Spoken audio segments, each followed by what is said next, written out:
Hello नमस्कार दोस्तों, स्वागत है आपका target RS with Kapil Chaudhary YouTube channel पर।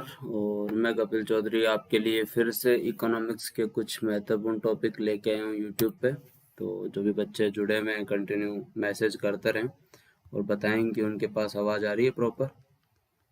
ओके। महावीर सिंह जी राम राम। वंदना जी गुड इवनिंग, नमस्कार।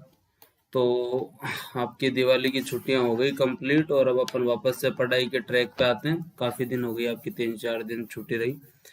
तो अभी जो अपन ने सीरीज स्टार्ट की थी, आपका एक सबसे महत्वपूर्ण टॉपिक था बैंकिंग की समितियों से संबंधित। जो टॉपिक था वो अपन को कवर करना था। तो उसमें ऑलमोस्ट अपन जो है 20 से 25 समितियां पढ़ चुके हैं। आज अपन कंप्लीट करेंगे इस टॉपिक को। नेक्स्ट जो भी है उसके बाद में अपन डिजिटल बैंकिंग कवर करेंगे और आपका जो इंटरनेशनल ऑर्गेनाइजेशंस हैं उन्हें भी अपन कवर करेंगे, ठीक है। तो जो भी स्टूडेंट है वो कंटिन्यू बने रहो। शाम को 6 से 7 ही तुम्हारी क्लास होगी और स्पेशल क्लास साइको की जो है वो भी स्टार्ट होने वाली है।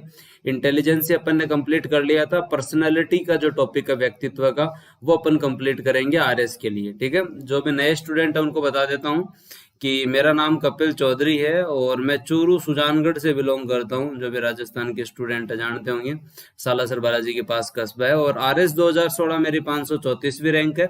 2018 मेंस क्वालिफाइड हूँ, इंटरव्यू कॉल है। 4 ईयर टीचिंग एक्सपीरियंस है।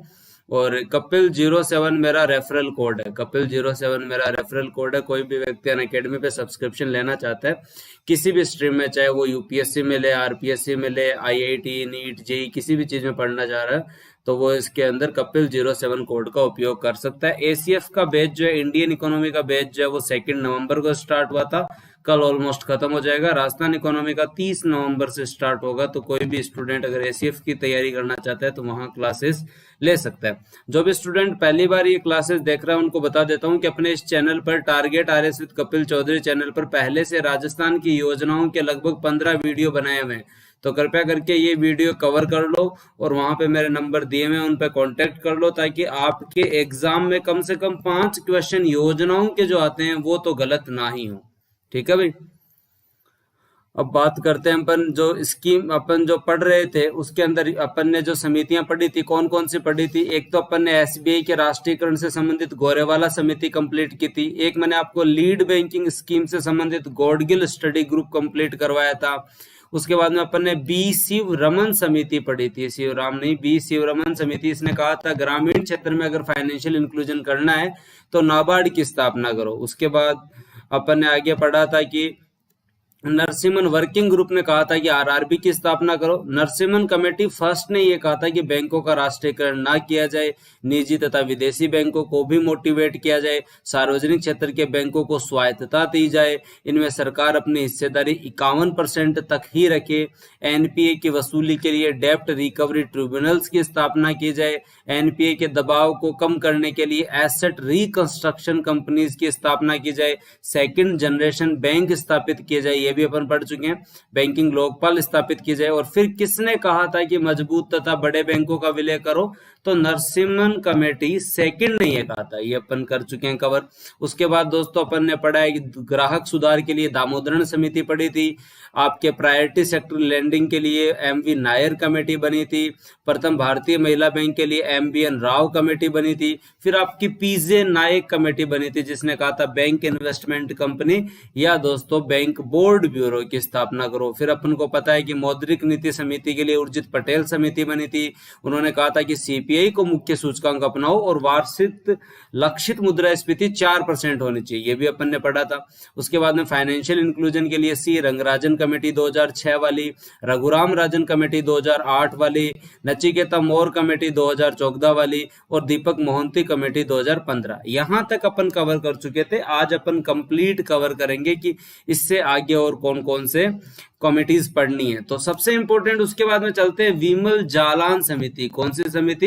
विमल जालान समिति। विमल जालान समिति से 2-3 क्वेश्चन बनते हैं क्योंकि ये जो समिति है ये 2 बार गठन हुआ है। एक तो 2013 में और एक 2018-19 में इसका वापस गठन हुआ था। तो हमें पहले पढ़ना है विमल जालान समिति फर्स्ट कौन सी है। विमल जालान समिति फर्स्ट कौन सी है? तो भाई विमल जालान समिति फर्स्ट जो थी वो रघुराम राजन साहब के टाइम में इसका गठन किया गया था। आपको मैंने पहले भी बताया था कि उस समय 3 कमेटीज बनी थी। कौन कौन सी कमेटी बनी थी रघुराम राजन साहब के समय? एक तो उर्जित पटेल समिति, जो अपन ने पढ़ी, बताओ ये किससे संबंधित थी उर्जित पटेल समिति? मौद्रिक नीति से संबंधित थी। उसके बाद में अपन ने एक कमेटी पढ़ी नचिकेता मोर कमेटी, तो नचिकेता मोर कमेटी किससे संबंधित थी दोस्तों? आपकी फाइनेंशियल इंक्लूजन से संबंधित समिति थी, ये मॉनेटरी पॉलिसी से संबंधित थी। और एक तीसरी और महत्वपूर्ण समिति जो थी वो कौन सी थी? आपकी विमल जालान समिति थी। ये आपकी बैंकिंग लाइसेंस से संबंधित थी। ये किससे संबंधित थी? बैंकिंग लाइसेंस से संबंधित थी। ठीक है, आया कुछ रिवाइज मैंने रघुराम राजन साहब के टर्म में आपको बताया। तो ये जो आपकी है, इसने जो सिफारिशें दी थी विमल जालान समिति 2013, इसने 2014 में क्या दे दी थी दोस्तों? अपनी सिफारिशें दे दी थी। और इन्होंने क्या कहा? यह बैंकिंग लाइसेंस से संबंधित समिति थी। प्रारंभ में इनके पास 27 आवेदन आए थे, 27 आवेदन आए थे, 2 वापस ले लिए थे बैंक के लिए। तो इस समिति का मुख्य उद्देश्य यही था कि किन किन बैंकों को लाइसेंस दिया जाए, क्योंकि काफी टाइम से अपने यहाँ जो बैंकों को नए लाइसेंस नहीं मिले थे। कोटक महिंद्रा बैंक जो 2002-3 में खुले थे, उसके बाद में नए बैंकों को प्राइवेट बैंक के रूप में लाइसेंस नहीं मिले थे। तो इसलिए दोस्तों इस समिति के लिए 27 बैंक्स ने क्या किया था? आवेदन किया था, लेकिन उनमें से 2 ने वापस ले लिया। तो इन्होंने 25 आवेदनों की जांच की। 25 आवेदनों की क्या की? इन्होंने जांच की। 25 आवेदनों की जांच के पश्चात दोस्तों इन्होंने ये कहा कि अगर आपको विमल जालान कमेटी, अगर आपको विमल, शिखा जी नमस्कार, अनीता नमस्कार, अगर आपको बैंकिंग लाइसेंस चाहिए तो आपके लिए 2 क्राइटेरिया। एक तो आपकी जो नेटवर्थ है वो 1000 करोड़ से ज्यादा की आपकी क्या हो? नेटवर्थ हो, मतलब आपकी परिसंपत्तियां हो। तो 1000 करोड़ से अधिक का आपकी क्या हो? नेटवर्थ हो। साथ ही साथ 25% शाखाएं आपके यहाँ ग्रामीण क्षेत्र में हो। उन्हीं बैंक, उन्हीं जो आपकी नॉन बैंकिंग फाइनेंस कंपनीज है, उनको क्या दिया जाएगा दोस्तों? लाइसेंस दिया जाएगा। तो बैंक के लाइसेंस के लिए विमल जालान कमेटी बनी, 2013 वाली कमेटी। इसने 27 आवेदनों में से 25 आवेदनों की जांच की और कहा कि 1000 करोड़ का नेटवर्थ और 25% शाखाएं अगर ग्रामीण क्षेत्र में है तो हम आपको बैंकिंग लाइसेंस दे देंगे। इसलिए 2015 में निम्न 2 बैंकों को लाइसेंस प्रदान किया गया। अगर आपको पता ही है तो एक तो आपका बंधन बैंक, वेस्ट बंगाल वाला, याद है किसी को? बंधन बैंक आजकल काफी चल रहा है। राजस्थान में भी बंधन बैंक के बड़े बड़े होर्डिंग्स देखेंगे। इसका हेडक्वार्टर कोलकाता में है और इसके संस्थापक चंद्रशेखर घोष है। और दोस्तों ये एक तो बंधन बैंक को लाइसेंस दिया गया, और एक दोस्तों आपका आईडीएफसी फर्स्ट बैंक सुना होगा, आजकल स्टार्ट हुआ है। एचडीएफसी तो पहले भी सुना आपने, आईडीएफसी फर्स्ट बैंक हमारे सुजानगढ़ में तो काफी पॉपुलर बैंक है। इसके सारे कर्मचारी कोविड पॉजिटिव आए थे पीछे, ठीक है, लॉकडाउन के टाइम। तो ये जो आईडीएफसी बैंक है, इंडस्ट्रियल डेवलपमेंट फाइनेंस कंपनी जो थी, ये आईडीएफसी फर्स्ट बैंक भी बोला जाता है इसे। ये हेडक्वार्टर मुंबई में, इसके संस्थापक जो है डॉक्टर राजीव लाल है। तो आपकी जो कमेटी है विमल जालान कमेटी है, विमल जालान समिति जो 2013 वाली है, इसका मुख्य उद्देश्य बैंकिंग लाइसेंस देना था। और बैंकिंग लाइसेंस के 2 क्राइटेरिया थे, 1000 करोड़ नेटवर्थ और 25% शाखाएं ग्रामीण क्षेत्र में होनी चाहिए। उसी एनबीएफसी को बैंक का लाइसेंस दिया जाएगा। 2 बैंकों को मिला, बंधन बैंक और industrial development finance company IDFC. बताओ किस किस को क्लियर? महावीर सिंह जी, अनीता कुमार जी, आप न्यू स्टूडेंट हो या कंटिन्यू क्लासेस ले रहे हो प्लस पे? तो ये आपकी विमल जालान समिति 2013। अब पढ़ते हैं अपन विमल जालान समिति 2018, मोस्ट पॉपुलर कमेटी। इससे ज्यादा पॉपुलर तो क्या ही होगा। तो विमल जालान समिति के बारे में अपन विमल जालान समिति सेकंड भी पढ़ लेते हैं। फर्स्ट पढ़ ली तो सेकंड भी पढ़ते हैं। तो देखो ये जो कमेटी रही है ये काफी पॉपुलर समिति रही है, क्योंकि इसका संबंध जो था वो किससे संबंधित था? आरक्षित कोष जो है, जो इसका रिजर्व फंड जो है आरबीआई तथा केंद्र सरकार में रिजर्व फंड्स जो हैं उनको लेकर दोस्तों क्या रहा? टकराव चला। ठीक है, उनको लेकर क्या चला? टकराव चला। आपने सुना होगा कि इसके चक्कर में उर्जित पटेल साहब ने क्या कर दिया था? इस्तीफा दे दिया था। डॉक्टर विरल आचार्य ने भी इस्तीफा दे दिया था, पद त्याग कर दिया था।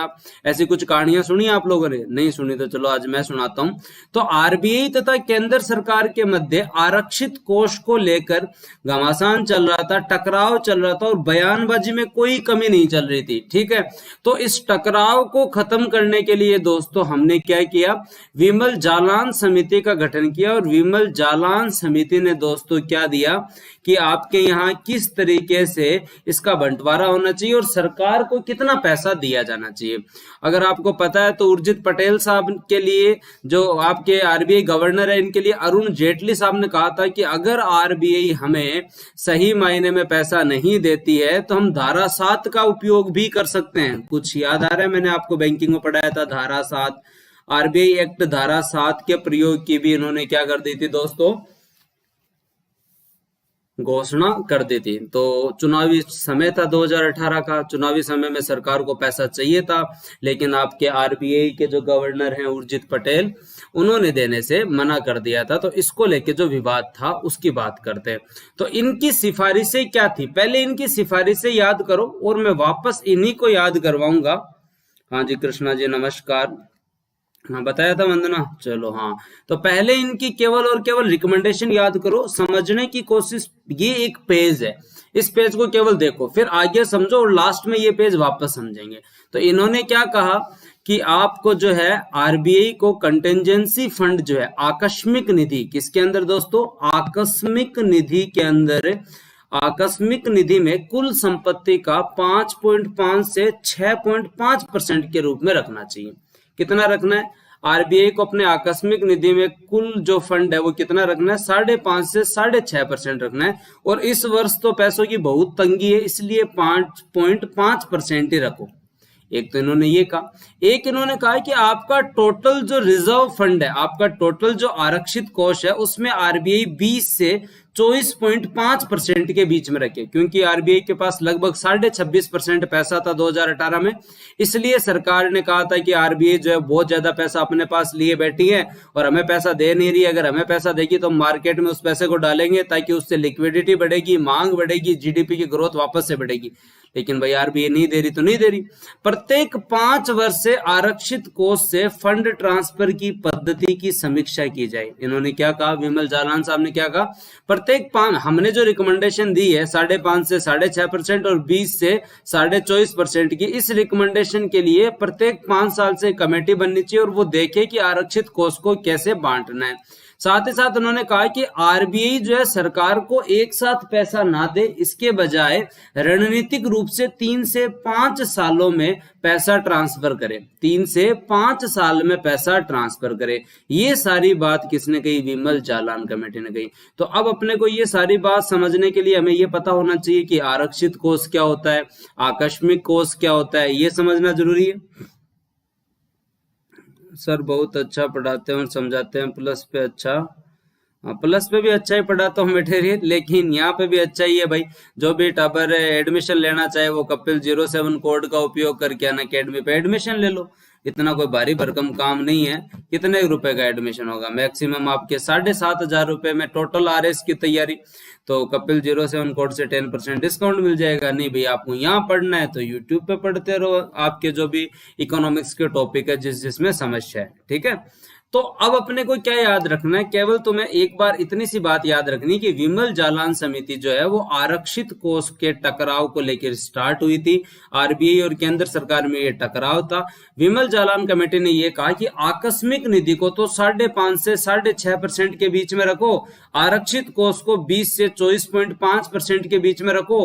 फंड ट्रांसफर की जो ये मैंने पद्धति बताई है इसकी 5 साल से क्या करो, समीक्षा करो और 3 से 5 वर्ष तक दोस्तों पैसे को ट्रांसफर करो। ऐसा नहीं कि आप हाथों हाथ ही पूरा पैसा दे दो। चलो ठीक है। तो अब आपको अगर मैं आकस्मिक फंड, आरक्षित कोष और ये पूरा समझाता हूं तो समझ में आ जाएगी। भी समिति तो यहाँ कंप्लीट हो गई, लेकिन अगर आप और अच्छे से पढ़ना चाहते हो तो मैं अगर आपको कंटेंजेंसी फंड पढ़ा दूं, रिजर्व फंड पढ़ा दूं तो पूरा क्लियर हो जाएगा विमल जालान साहब ने क्या कहा। बस कृष्णा जी मैं बढ़िया, कंटिन्यू पढ़ते रहो भी। तो बात करते हैं आरक्षित कोष के बारे में बात करते हैं। तो देखो आरक्षित कोष क्या है। आरक्षित कोष जो है उसके अंदर टोटल आपके 4 फंड होते हैं। जो आपका रिजर्व फंड होता है उसमें 4 फंड होते हैं टोटल। 4 फंड कौन कौन से होते हैं। Currency and gold revolution fund जिसमें 6.92 लाख करोड़ रुपए थे, 6.92 लाख करोड़ थे। एक होता है कंटेंजेंसी फंड, आकस्मिक निधि, वो होती है, उसमें 2.32 लाख करोड़ रुपए थे। एक था आपका asset development fund 0.23 lakh crore. एक होता है इन्वेस्टमेंट फंड 0.13 करोड़। मैक्सिमम जो पैसा होता है आरक्षित कोष है उसके अंदर टोटल दोस्तों आपके यहाँ कितने फंड होते हैं? 4 फंड होते हैं। सबसे ज्यादा पैसा किसमें होता है? Currency and gold revolution fund के अंदर होता है कि आपकी परिसंपत्तियों तथा सोने पे जो फायदा हुआ आरबीआई को वो पैसा। आकस्मिक निधि जो होती है कंटिजेंसी फंड, इसमें सेकंड मोस्ट लार्जेस्ट फंड है जिसमें 2.32 लाख करोड़ रुपए थे।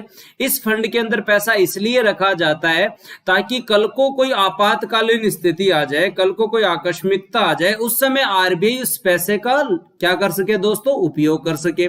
ये पैसा रखा जाता है। उसके बाद एसेट डेवलपमेंट और इन्वेस्टमेंट फंड जो है, ये भी छोटे छोटे फंड है। इनका काम भी आरबीआई क्या करता है? निवेश से संबंधित पैसे के लिए या एसेट्स में इन्वेस्ट करने के लिए इनका उपयोग भी करती है। तो इन चारों फंड को मिलाकर क्या कहा जाता है? Reserve fund. इन चारों फंड को मिलाकर क्या कहा जाता है? आरक्षित कोष। देखो तुम्हें अभी तक योजना वोजना कोई याद नहीं करनी है, ना ही तुम्हें रिकमेंडेशन याद करनी है, बस तुम तो केवल इतना याद रखो आरक्षित कोष में 4 फंड आते हैं।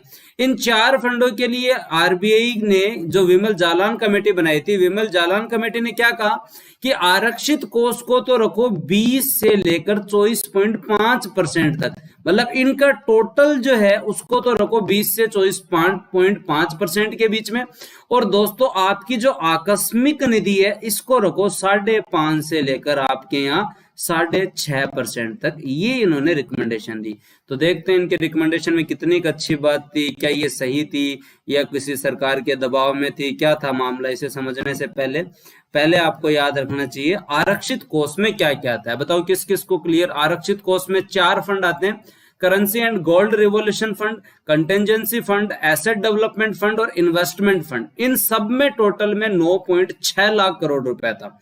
अब जो 9.6 लाख करोड़ रुपए था, इस पर नजर किसकी थी? सरकार की नजर थी।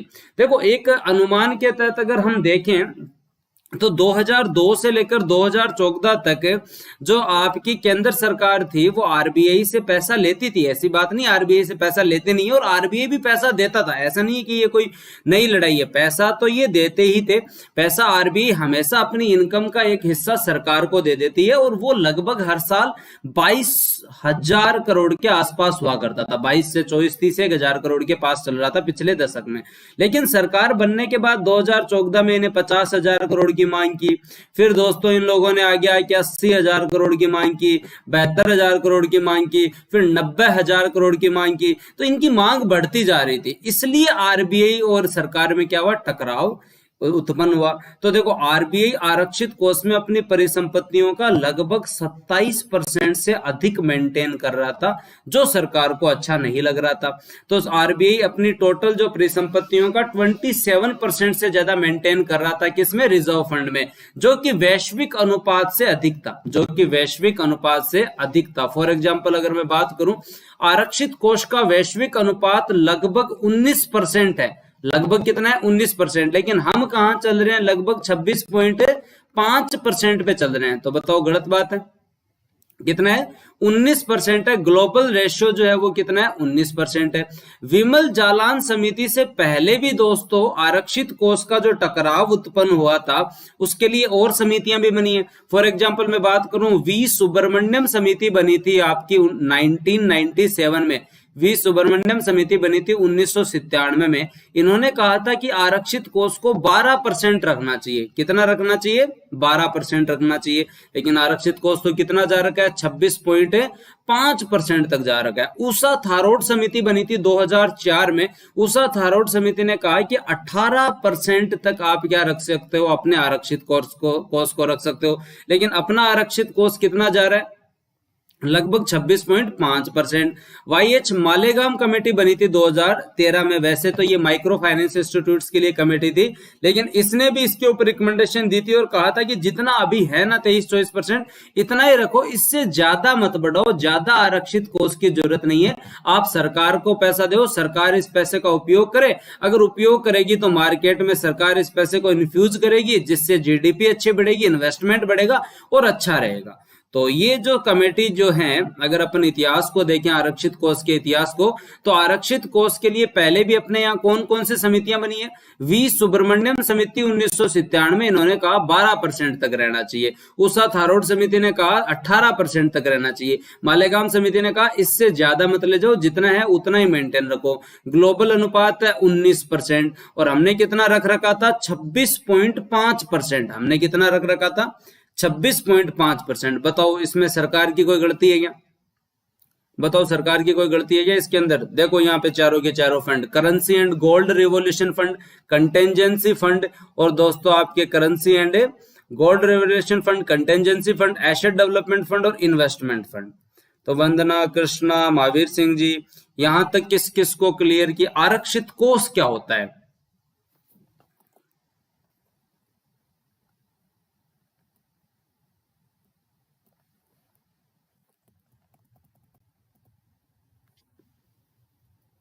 क्लियर आरक्षित कोष तक का?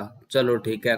उसके बाद की कहानी अब मैं आपको बताऊंगा आरबीआई ने इसके लिए क्या तर्क दिया था, सरकार का क्या तर्क था, लेकिन फिर भी थोड़ा सा आगे और बात करते हैं। उसके बाद में पूर्व मुख्य आर्थिक सलाहकार रहे अपने अरविंद सुब्रमण्यम।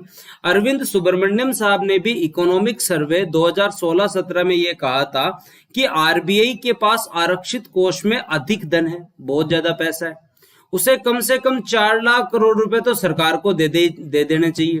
मतलब छोटे मोटे डिमांड नहीं कर रहे, ये क्या कह रहे, 4 लाख करोड़ रुपए तो कम से कम सरकार को देने ही चाहिए।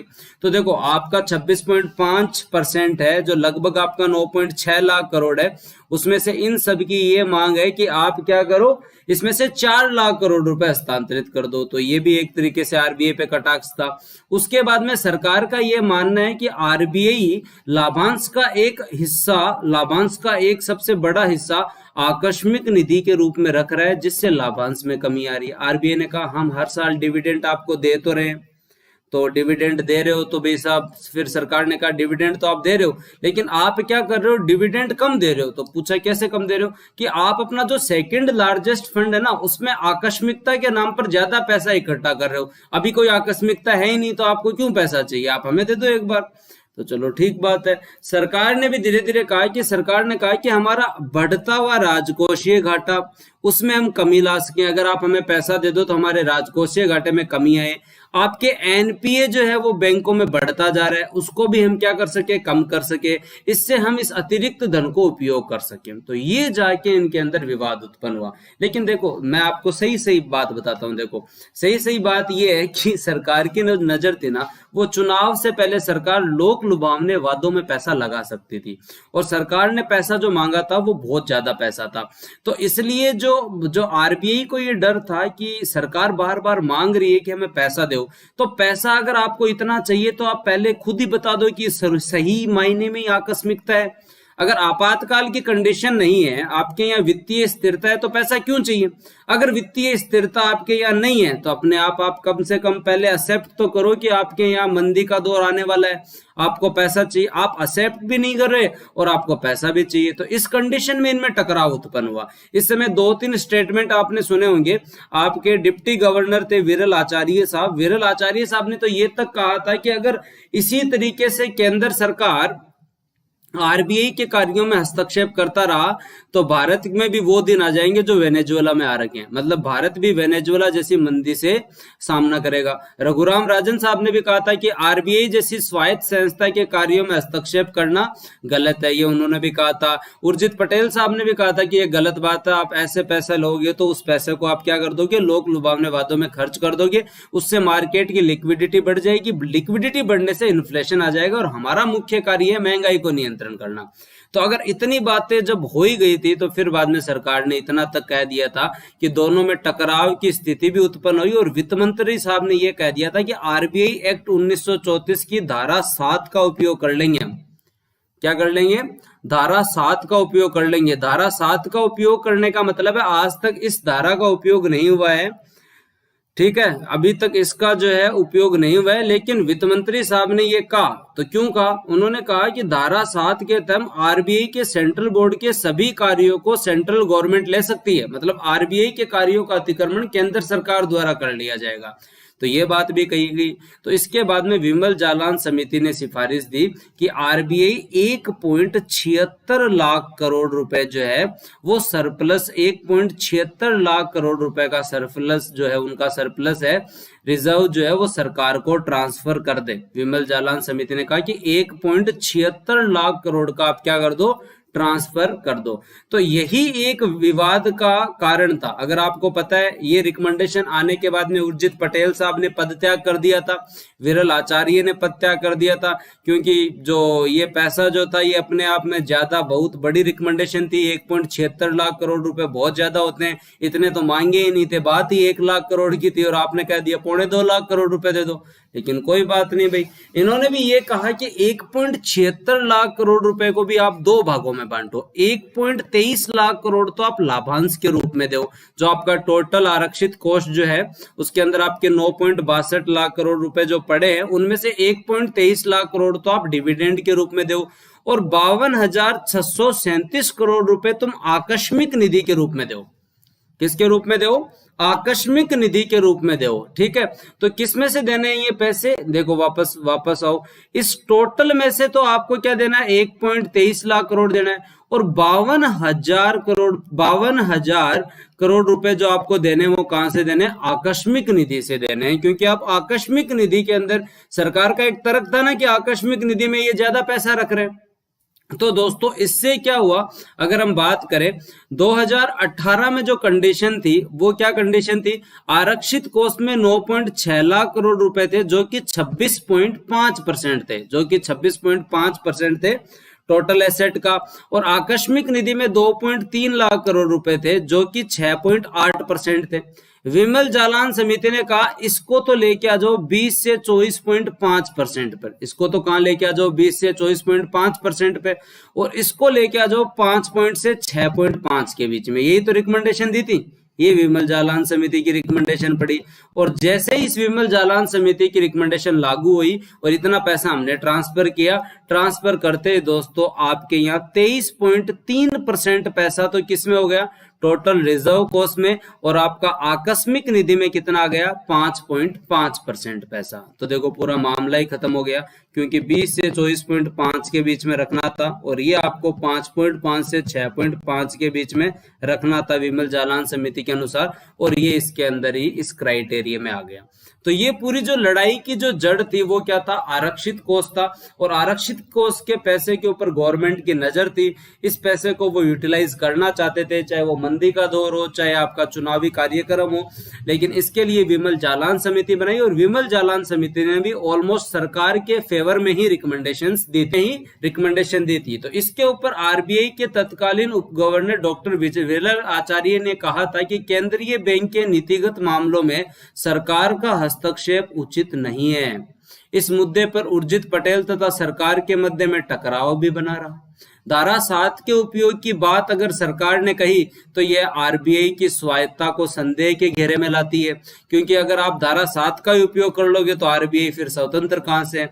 आर्थिक विशेषज्ञों का भी यह मानना था कि सरकार इस धन का उपयोग तत्काल खर्च की आवश्यकताओं एवं लोक लुभावने वादों में कर देगा, जो कि अर्थव्यवस्था पर नकारात्मक प्रभाव डालेगा। क्योंकि पैसा अगर बिना प्लानिंग के खर्च किया गया तो इससे मार्केट की डिमांड बढ़ जाएगी, और ये एक तरीके से इन्फ्लेशन को पैदा कर देगा। साथ ही दोस्तों आरबीआई के पास आपातकालीन स्थिति से निपटने के लिए पैसे में कमी आ जाएगी, क्योंकि आकस्मिक निधि में जो पैसा पड़ा था वो पैसा कहां काम आता? आपातकालीन स्थिति में काम आता। तो ये दोस्तों आपके क्या थे? आरबीआई की तरफ से दिए गए तर्क थे। पहला तर्क क्या था? कि नीतिगत मामलों में हस्तक्षेप करना गलत था, इसलिए उर्जित पटेल और विरल आचार्य साहब ने पद त्याग किया। आरबीआई स्वायत्तता जो थी वो आरबीआई की, उसके ऊपर भी ये टकराव था, उसके ऊपर भी एक तरीके से प्रहार था। आर्थिक विशेषज्ञों ने भी ये कहा था कि इस धन का उपयोग तत्काल खर्च में कर देंगे या लोक लुभावने वादों में कर देंगे, तो ये भी गलत है। और आरबीआई के पास आपातकालीन स्थिति से निपटने के लिए वित्त का साधन क्या रहेगा, भविष्य में वो क्या करेगा? तो ये बात तो सही थी, जायज बात है। लेकिन सरकार ने क्या कहा? सरकार ने कहा अंतरराष्ट्रीय मानकों के अनुसार रिजर्व उपलब्ध है आपके पास, क्योंकि अंतरराष्ट्रीय मानक तो है 19%। अगर आप ग्लोबल रेशियो निकालो तो कितना है, 19%। हम तो पैसा लेने के बाद भी आपके पास 23% छोड़ रहे हैं, और पैसा आपसे सीधा छीन तो रहे नहीं है। विमल जालान साहब ने कहा है आरबीआई को अतिरिक्त पैसा सरकार को देना चाहिए, वह अपना लाभांश जब अपने पास नहीं रख सकती, सरप्लस पैसा सरकार को देना चाहिए, क्योंकि ये सरप्लस पैसा जो है वो सरकार आर्थिक मंदी से निपटने के लिए, एनपीए की समस्या से निपटने के लिए इसे उपयोग कर सकती है। और ये कोई विशेष प्रक्रिया नहीं है, इतने सालों से देते आए हो तो आपको देना ही पड़ेगा। ये क्या था दोस्तों, आपका आरक्षित कोष था। अब देखो मैंने तुम्हें पढ़ाना स्टार्ट किया विमल जालान कमेटी। मैंने तुम्हें कहा था उस समय याद मत करो, लेकिन अब याद करो। क्या कहा विमल जालान समिति ने कि आकस्मिक निधि के अंदर क्या करना चाहिए हमें, आकस्मिक निधि कंटेंजेंसी फंड जो है उसे 5.5% से 6.5 के बीच में मेंटेन करना चाहिए। ये बात एकदम क्लियर, ये तो अपन ने पढ़ लिया। और साथ ही साथ इन्होंने कहा आरक्षित कोष जो है उसको दोस्तों आपको क्या करना चाहिए, 20 से कहां तक, 24.5 तक मेंटेन करना चाहिए। प्रत्येक 5 सालों से इस पद्धति का क्या करना चाहिए, वापस इसके ऊपर एनालिसिस होना चाहिए। और पैसा एक साथ ना देकर पैसे को क्या देना चाहिए, रणनीतिक रूप से 3 से 5 सालों में देना चाहिए। ये तो रिकमेंडेशन थी, ये रिकमेंडेशन थी। तो ये रिकमेंडेशन थी, तो फिर बाद में दोस्तों बात ये थी कि हमें पढ़ना था आरक्षित कोष क्या होता है। आरक्षित कोष जो होता है उसके अंदर 3-4 चीजें होती है। एक तो गोल्ड और आपका जो है करेंसी रिवोल्यूशन फंड हो गया, और उसके बाद में दोस्तों आपका एक हो गया कंटेंजेंसी फंड, एक हो गया आपका एसेट डेवलपमेंट फंड, एक हो गया आपका इन्वेस्टमेंट फंड, एक आपका इन्वेस्टमेंट फंड। इसमें सब में 9.6 लाख करोड़ रुपए थे, जो कि 26.5% बन रहा था अपने टोटल एसेट्स का, जो कि ग्लोबल रेशियो से बहुत ज्यादा था, क्योंकि ग्लोबल रेशियो जो है वो आपका क्या है, 19% ही है।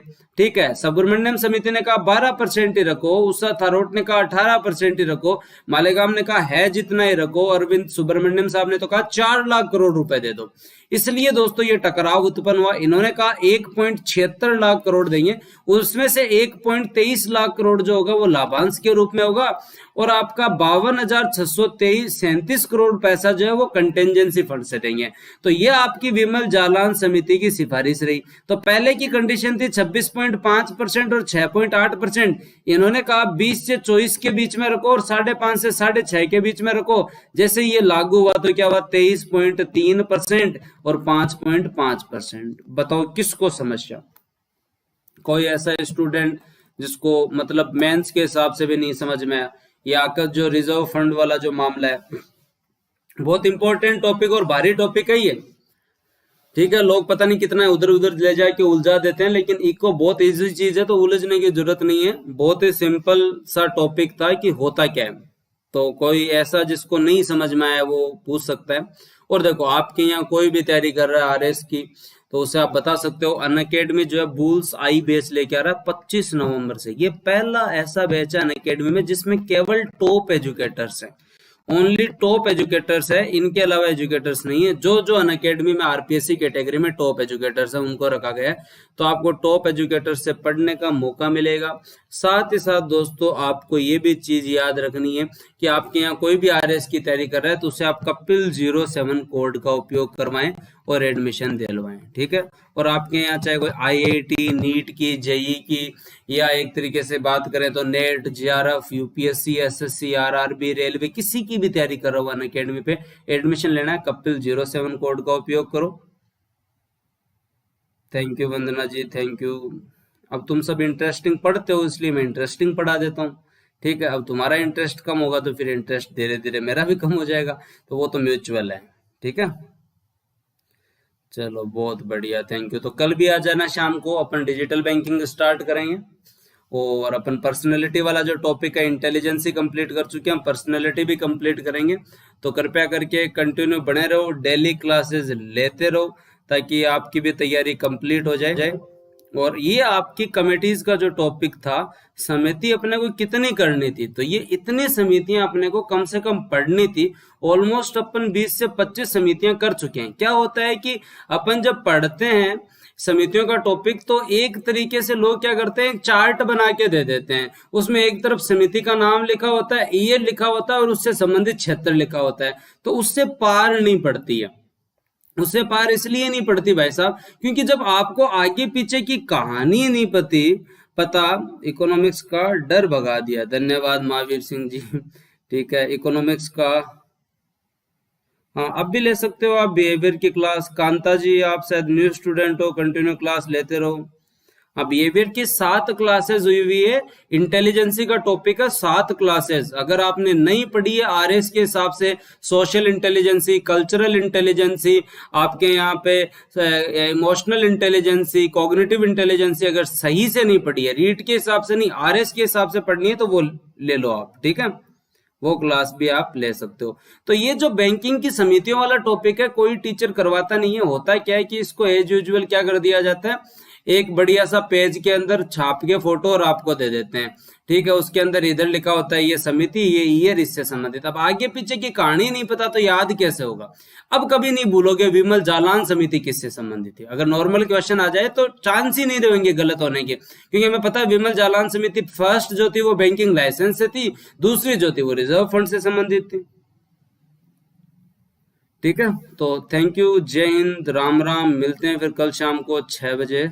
धन्यवाद।